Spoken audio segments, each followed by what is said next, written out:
Okay, hello everybody. I was asked by Paul to be also on this panel, and I also was encouraged to sort of like act a little bit as maybe the bad guy in here. So yeah, I want to give you one very specific perspective on this topic. So the question is, do we want a badge of honor? And I sort of had the same idea as Paul. I came up with, well, do we need a badge of honor?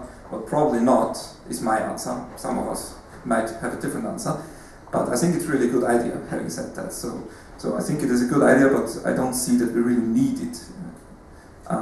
But having said that, I want to maybe play a little bit the devil's advocate here and talk a little bit about things like sharing code and data and why this might not be possible for many of us, IPRs and exploitation in relation to that, and also validation, verification through commercialization and industrial application, actually. So those of you who might not be familiar with us, I worked at the EuroRVVV Research Center together with Katja for a couple of years, which is a non-university research center, so it's in between universities and industries, running co-finance projects. And in 2008 we did a spin-off company from there, so now I have a company running on trying to commercialize the Symbis system. So the first point I wanted to talk about is sharing data.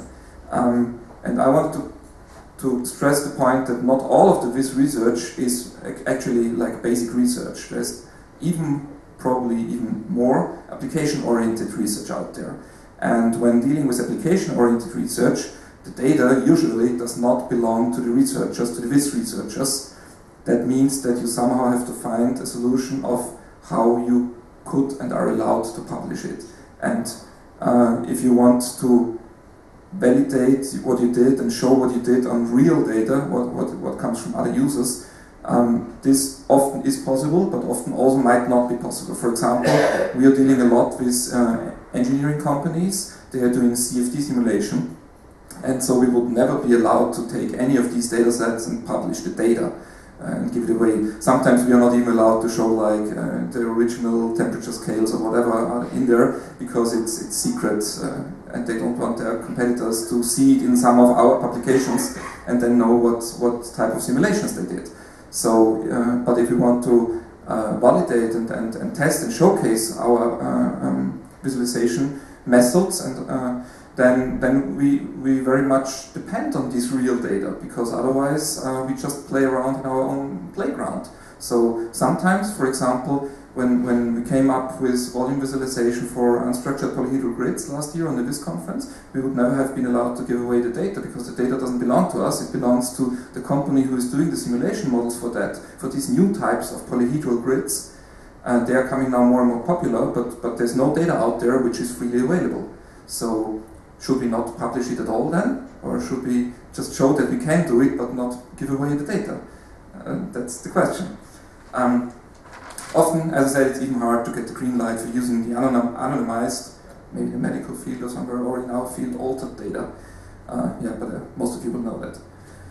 So the second point is about sharing the code, and in relation to that also the IPRs and exploitation attached to that. So at least in Austria and in Europe, funding of applied research often restricts or prohibits the sharing of what you're doing, the code or similar IPRs. For example, the Austrian Funding Research Agency explicitly requires projects which are done to build up some IPR and have an idea of how to exploit it afterwards. So they are, but they also would like us to see to publish what we did from the technological side, you know, but not the code and not the real thing which is coming out, because they want to afterwards stimulate the economy by these research projects. Yeah, they want us to publish the principles, but not the code. In the EuroRVVV Research Center, for example, there's hundreds of pages of contracts between many different parties defining on who is allowed to do what. So if you're a researcher there, sitting there doing a PhD, and you're working in a co-financed research project by industry, you're most likely not allowed to give away the code, because it doesn't belong to you really. It belongs to whoever is behind these contracts. It might be the funding agencies, it might be the industrial partners who are paying for it, or it might be a mixture of all of that. So the same, I guess, is true for Fraunhofer and other research institutions like that.